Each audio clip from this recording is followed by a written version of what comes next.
Well, hey, all you wiretappers, good to be back here in studio of Gangland Wire. This is Gary Jenkins, retired Kansas City Police Intelligence Unit detective, and I have a story today. It's not particularly about the Mafia, but it's about a subject I'm really interested in. That's fast cars and rare cars, and I'm kind of a gearhead, as y'all know, and I love my motorcycles, but this is about some really cool cars, and I have here a couple of guys that, particularly one, Joe Ford, who is a detective that goes out and finds rare stolen cars, which I think is just fascinating. So I have Stayton Bonner, who's a former senior editor at Rolling Stone.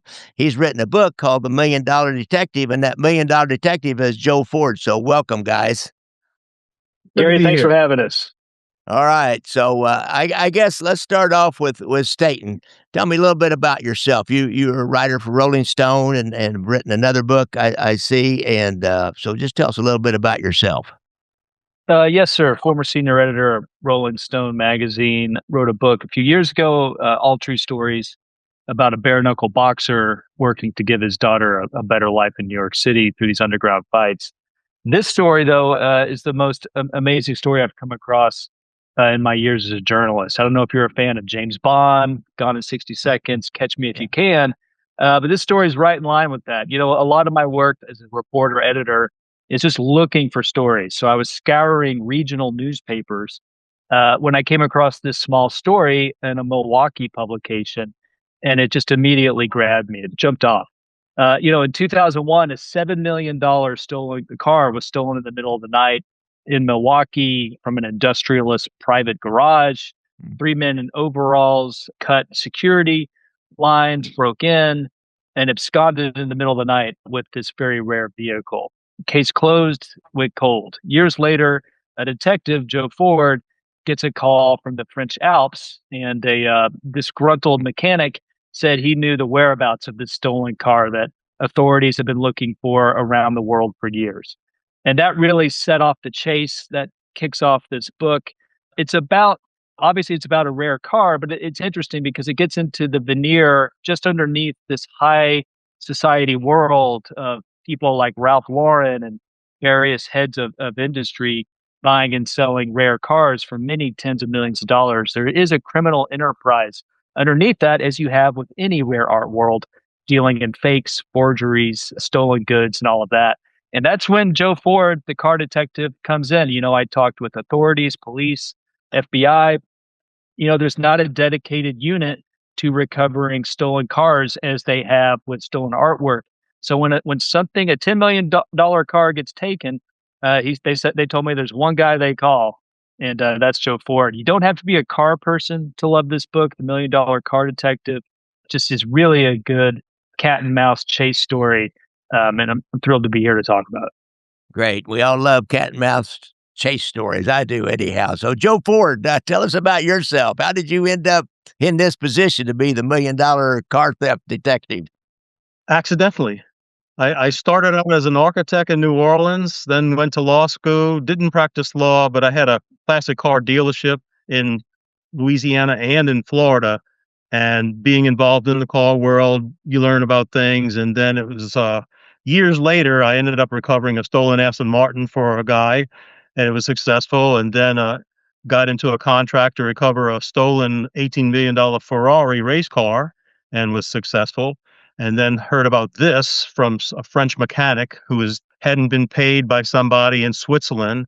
So he spills the beans and gives me a clue. And I've been on this hunt for a car taken in 2001, and I've been litigating for over 8 years now against an LLC owned by a billionaire set up just to buy this car out of Switzerland.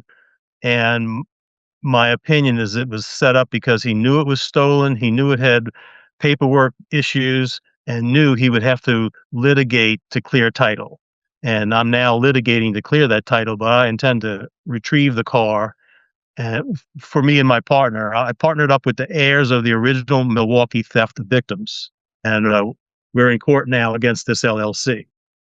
So, if I remember my property law from law school, is you can't, if you don't have good title to something, you can't pass it on to somebody else. Any passing on is an illegal transaction, and whoever pays money for something with a bad title just eats it is if I remember right. Isn't that correct? That's correct, and it goes down the chain. You can buy a stolen car from one guy, he can sell it to another, he can Yeah. sell it to another. Nobody acquires title because the thief didn't have it, and each guy sues the prior guy to try to get his money back, and the property gets returned to the victims. That is the law of the world, practically. Yeah, interesting. I remember my law school, right? It's been a few years, Yeah. but I remember that right.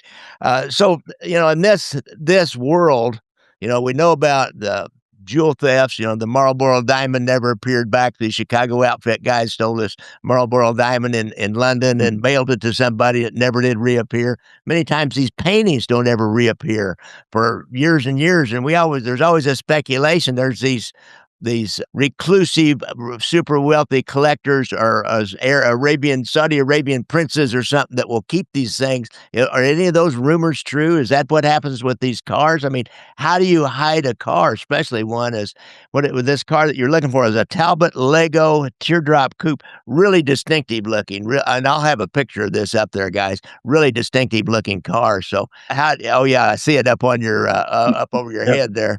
So how does this work? I guess a little bit about how this works.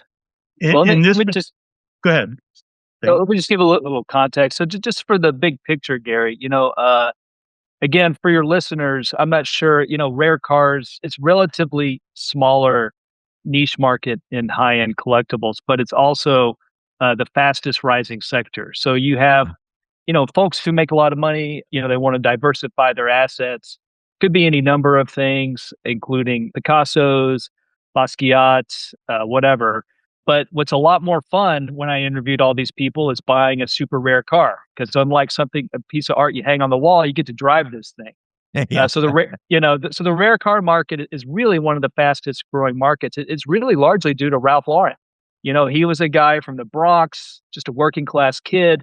He grew up loving cars. So once he made money with Polo, he started buying and collecting these old Ferrari racers a lot of times that were just beat up, banged up. These things were raced in all sorts of different competitions across Europe, just charred husks. But he would find them with his team and kind of restore them with the original items that they would find and make it as true to period correct as possible. And then in the past decade or so, as a market, the rare car market has increased in value by more than 300%. It's bypassed assets like, collectible wines, jewelry, artwork, everything else. So there's a whole hierarchy of cars within that. At the basic level, a rare car is two things. It's obviously, by definition, there's not many of them. A lot of times these are pre-World War II vehicles that were custom made in Europe by the highest level of artisan in the world.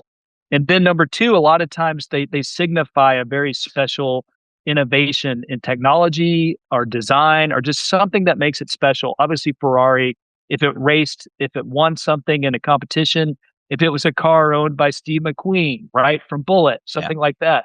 If it's a very rare special car, that's where it gets to this next level. I mean, I'm sure a lot of your readers and listeners have a rare muscle car that their dad or uncle left around. They kind of tinker on in the garage or whatever. And that is a layer, but this is a whole nother one where these become worth tens of millions of dollars. And just like any rare asset, if you have a lot of value and it's hard to find paperwork, for instance, to verify these things, you have to do a lot of digging, but it also opens up an opportunity for a lot of fraud and theft. And that's really what has happened in the rare car market. And that's where they call someone like Joe. Joe, I don't know if you want to add anything else to that. Yeah, it doesn't happen often because every thief soon learns you can't sell the stolen item. Yeah. So then the only pathway to try to legitimize a sale is to try to fabricate paperwork or create a paper trail to somehow explain how you came to possess this stolen car. And in this instance, the paperwork was all fabricated, including forged notary stamps, forged signatures, a forged paperwork trail as if the car went from this guy to that guy. And it's just, but when you just debunk all that and uncover the lies that are trying to paper over a theft. So your investigation in this started with a disgruntled mechanic over in Europe or in France getting hold of you because your name is well known out in that subculture, I would assume, and how to get hold of you, then you start find out where it is, and then you have to start looking at that paperwork and discrediting all that paperwork in order to establish a claim to it. Would that be? Tell us about that trail. Yeah, well, the first thing I do is it's a clue that I get out of this French mechanic because I don't know if he's telling me the truth or not. So what I did is I located the original theft victims and said, "Hey, by the way, did you ever sell the rights to this car at any time?" And the theft victims there says, "Hell no, I inherited that thing. We didn't know where it was, so we just waited. Couldn't complete probate, so we just waited." So I said, "I got a proposal. Enter into a contract with you where I'll pony up the money and I'll go find and recover this car. I have a clue it's somewhere in Europe. I don't know who owns it or who's possessing it. It's going to take years. We may never find it, but if you want." And so I did sign a contract with the heirs, and then so began the cat and mouse, or I should say cat and rat. Mice are Yeah. mice are usually innocent. This is a Yeah. cat and rat Cat situation. Rat. That's a good one. Yeah. So what was your first step then? Did you fly over to France and meet this mechanic and look him in No, the eye?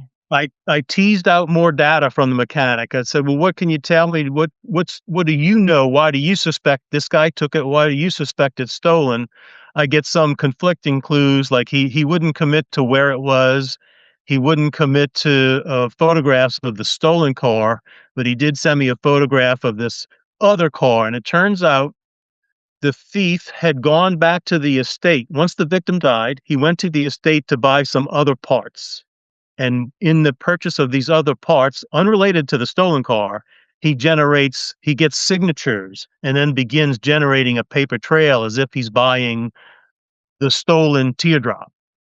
Paperwork to look like he's buying this car, but in fact, he was buying an ordinary body of a black sedan. It kind of looks like a frumpy old Ford Model T. Yeah. And so, with that contact with the estate, this thief then fabricates paperwork and then waits years and years and ultimately restores the car really nicely to museum caliber restoration. You could bring it to Pebble Beach Concours in a heartbeat Wow.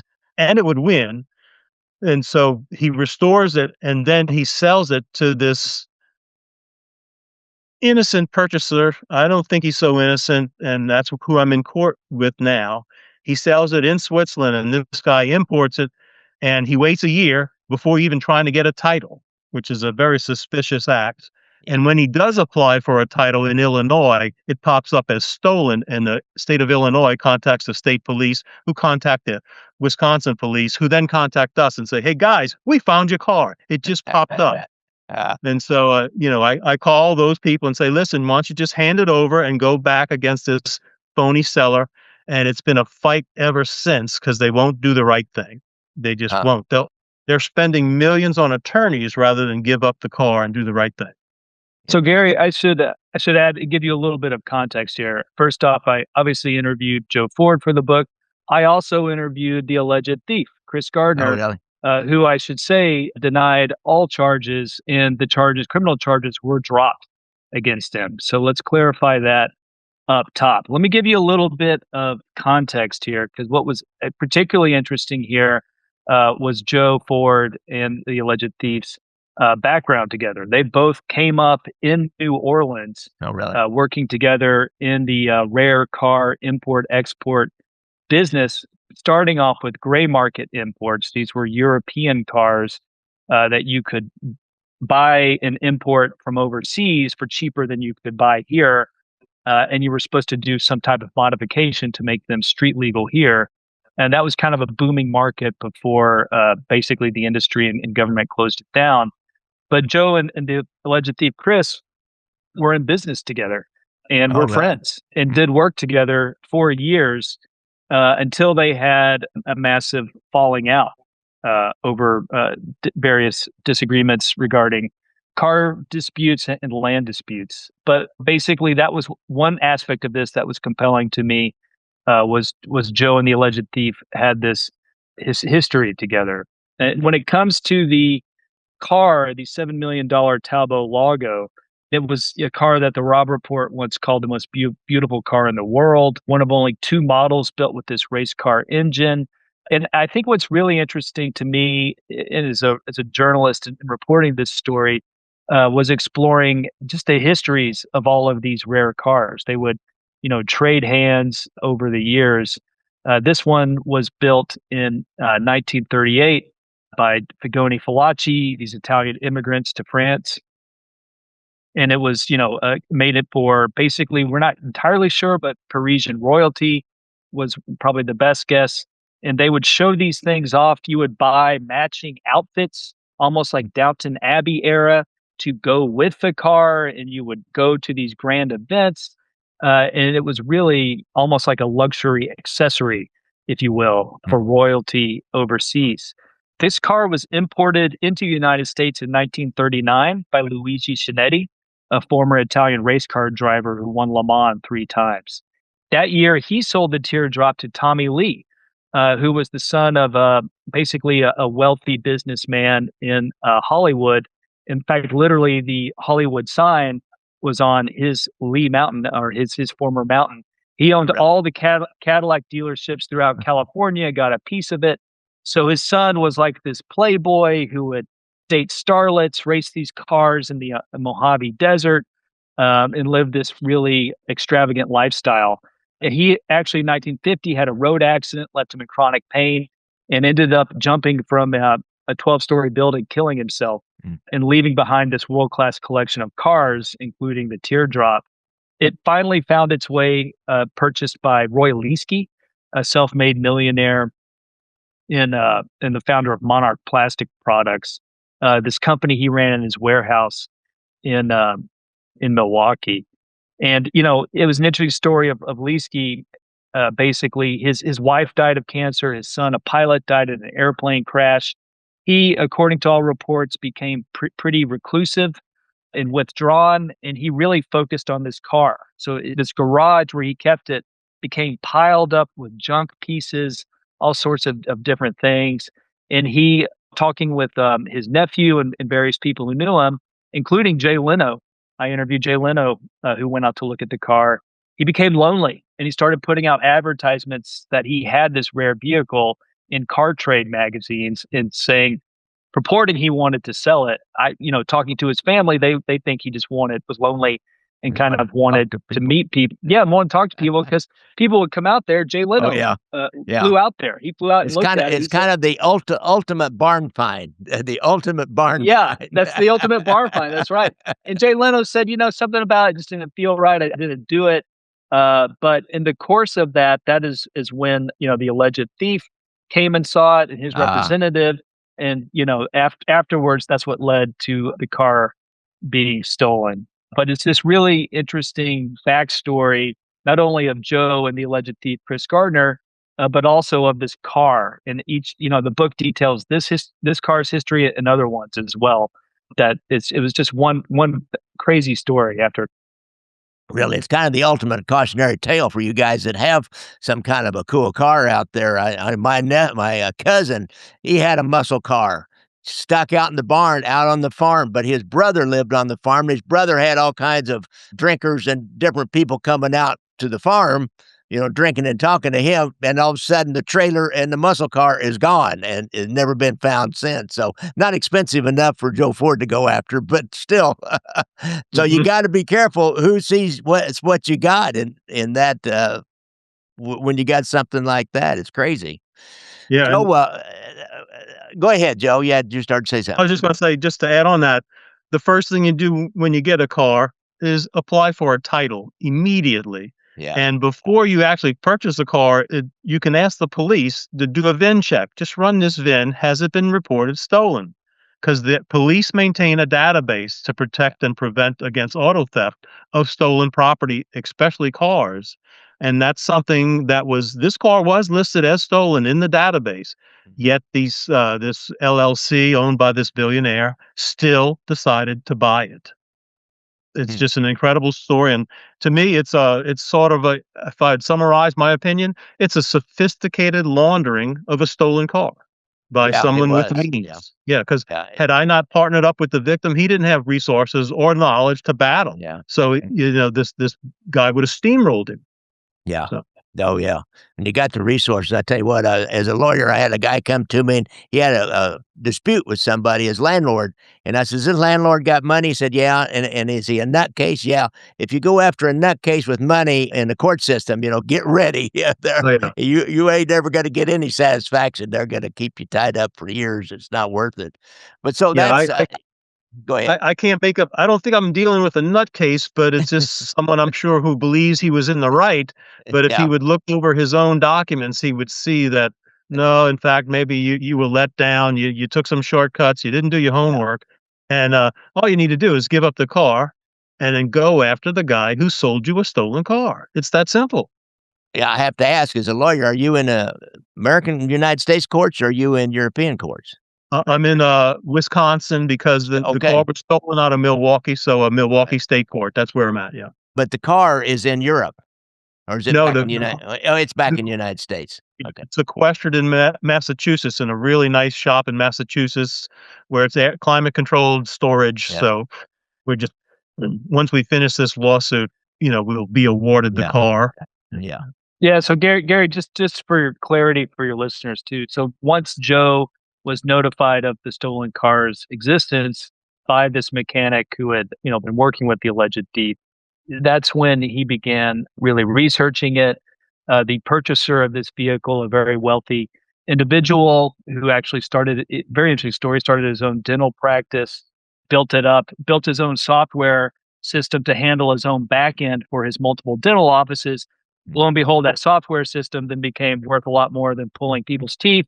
And he started a company that is now worth hundreds of millions of dollars on paper, at least. And that's when he began buying and selling rare cars. This individual bought the car for over $7 million. Imported it into the United States, and when he tried to register it, that's when it triggered as being stolen on a database list, Okay, and that's when that's right. authorities went to seize it. So the car is still in litigation and dispute. The criminal side of it was charges were dismissed. The alleged thief was arrested overseas, brought over to the United States, held it in prison, in Wow. Wisconsin for years, and until finally charges were dropped, and then he went free. But the actual dispute over ownership of the car continues to this day, and the car is currently being held, as Joe said, by a restoration shop outside of Boston until all matters are settled. Wow. And, So and so this go ahead. This super rich guy was arrested over in Europe, brought back in custody, and put in a county jail, or probably 2 or 3 county jails by the time they got him back to Wisconsin, then held there.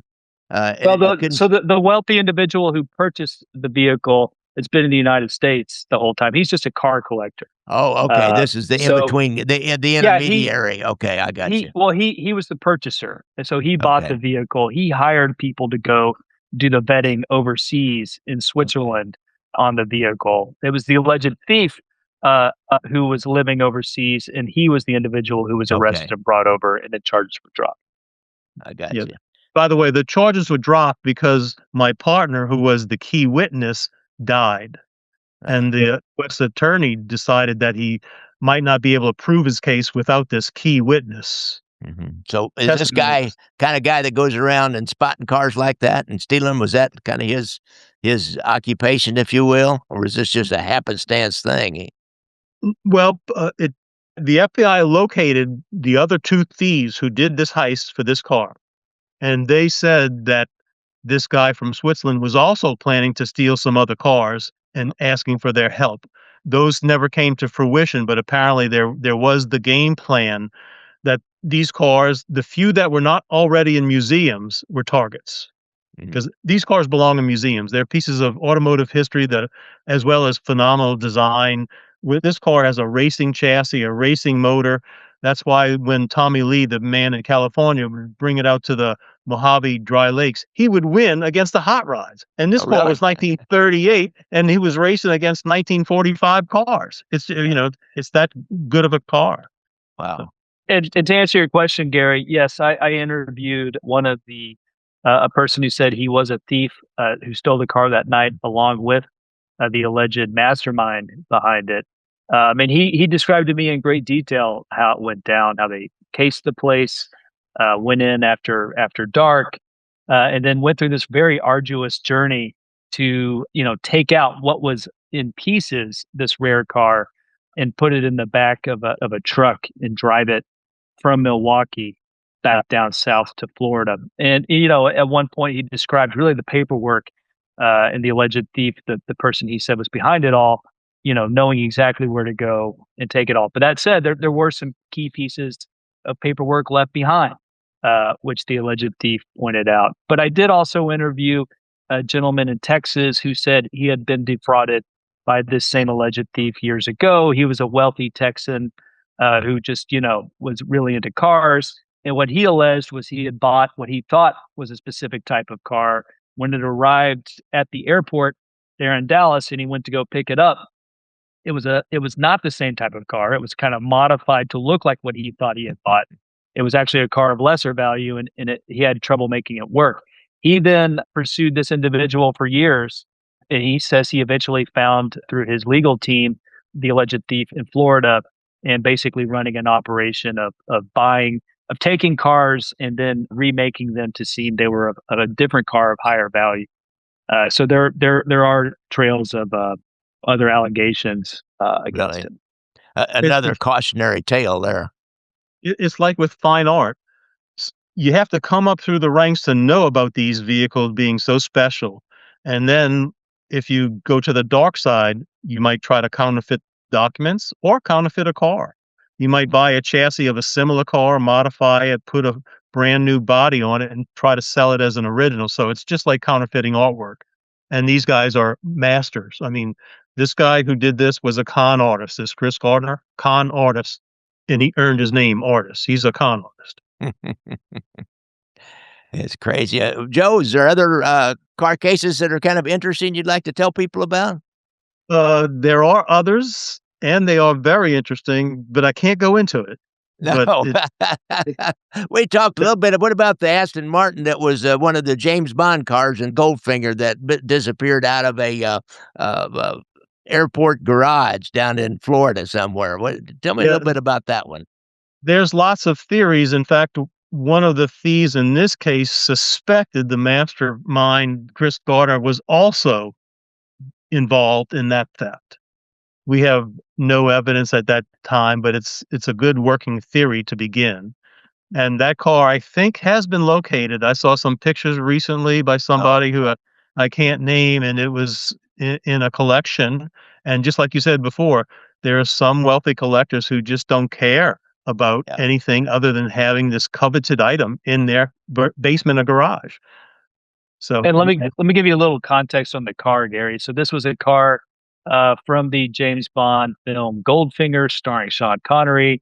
Obviously, the very famed Aston Martin from that movie, which really kickstarted all the James Bond Aston Martin cars. So there were two vehicles made for that film, used in that film. One was kind of a road car where they would actually film the scenes driving, and then the other was this stunt car, right? Because that was the car that had the machine guns pop up, had flamethrowers, all sorts of stuff on it. When they finished filming, they just got rid of it. They were like, this thing is worthless. Who cares? So that car traded hands for years between various collectors, ended up in the hands of a wealthy real estate mogul in the Boca Raton area. And he was an interesting guy. I think he had Indiana Jones's bullwhip. He had some items from The Wizard of Oz. He was just a collector. Yeah. And he kept this car in a hangar in his private, airport hangar there. And in the middle of the night, kind of a similar deal, thieves broke into the hangar. No one's exactly sure what happened. There were various theories. There was apparently skid marks there that indicated it. One theory was it was loaded onto a cargo plane and flew off into the night.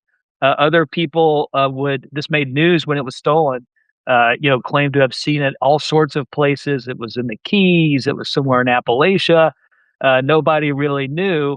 But again, it was probably one of the more famous stolen cars of all time, now worth millions of dollars. And I interviewed another individual, and there's a whole subculture. I interviewed various detectives beyond Joe.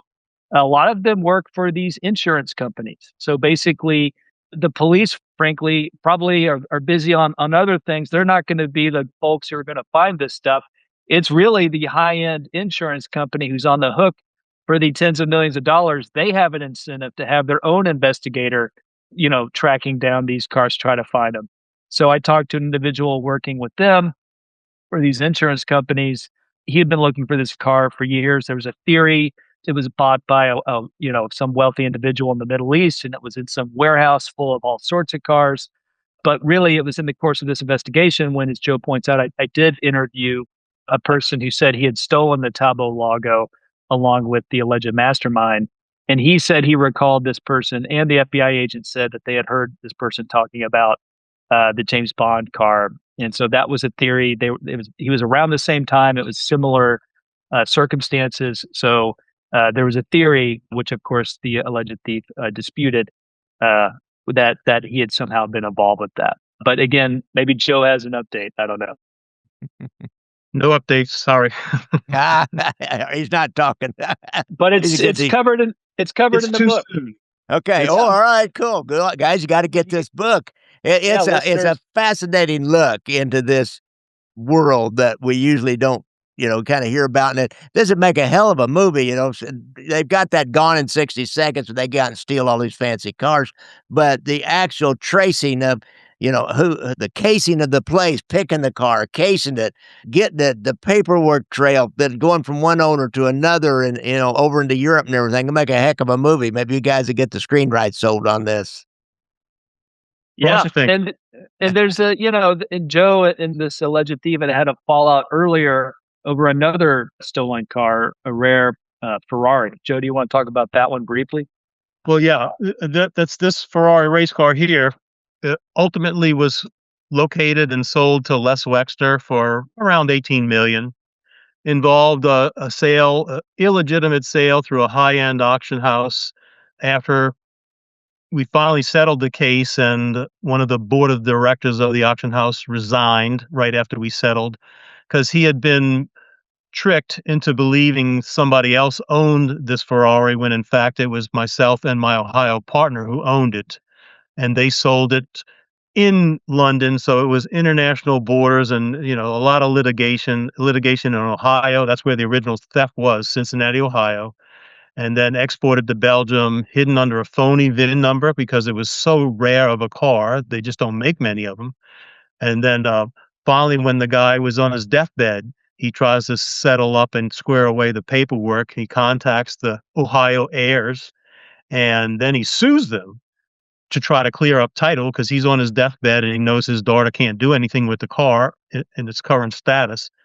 So that litigation took another 6 years to resolve and ended up having squirrely people come out of the woodwork claiming ownership of the same car because the car was once raced in South America. So there was somebody from South America who said he owned it. And of course, the history and the track record in provenance proved otherwise. But you get all kind of crazy people come out of the woodwork when there's high stakes on the table. And this was another case, Gary, of again a kind of a wealthy, retired, actually nuclear scientist. This gentleman in Ohio who had owned the car for years, had worked on the Manhattan Project.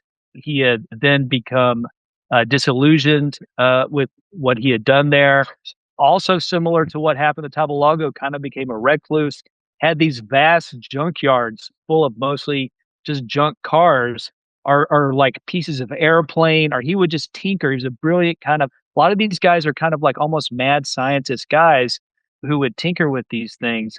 But it became known that amidst all this pile of junk, there was this very rare old Ferrari. Again, after Ferrari himself dies and these cars become more valuable, that's when people found out about that car. Same deal. In the middle of the night, someone cut a fence, took the car, loaded it on a trailer. That went down to Georgia and eventually made its way to Europe via kind of back channels and fraudulent paperwork. So it's what's compelling about this is, frankly, the logistics. These cars are amazing pieces of history and art, which it was fun for me to really report on this. And it's a great read to learn the history of this car this Ferrari race car that had Oh, raced yeah. in South America, had raced in all Cool. these places. Absolutely beautiful car. And, and then wound up in the hands of these kind of, unique, eclectic collectors and then stolen. But it's not like, you think about those guys who robbed the Louvre. I mean, they're moving hot jewelry. That's not easy. Can you imagine moving a hot, giant car? Like I just don't the know. logistics and the operations of this are really fascinating. So the book really does go into detail, not only in the personal stories surrounding this, obviously Joe and the alleged thief and kind of former associates turned enemies, but also in these cars and the actual mechanics of how you move stolen, very rare, tens of millions of dollar cars across international borders. And it's just an amazing story. Yeah, it really sounds like to me. That's what attracted it to me when I got the email from your publicist. I thought this it's not mafia, but it's a really interesting story that I want to know more about myself. Guys, I really appreciate y'all coming on the show with Stayton Bonner and Joe Ford, the $1 Million Detective. It's just been fascinating, guys. And you guys, I'll have links to that book, Amazon link to that book down in the show notes. So you listeners, you check those show notes. Yeah, Thanks a lot, guys. million dollar car detective. Thank you, Gary. I Thanks so left much the for car having out. us. $1 Million Car Detective. Thanks, Gary. All right. Sounds good. Thank you. Thank you. Thank you. Thank you. Thank you.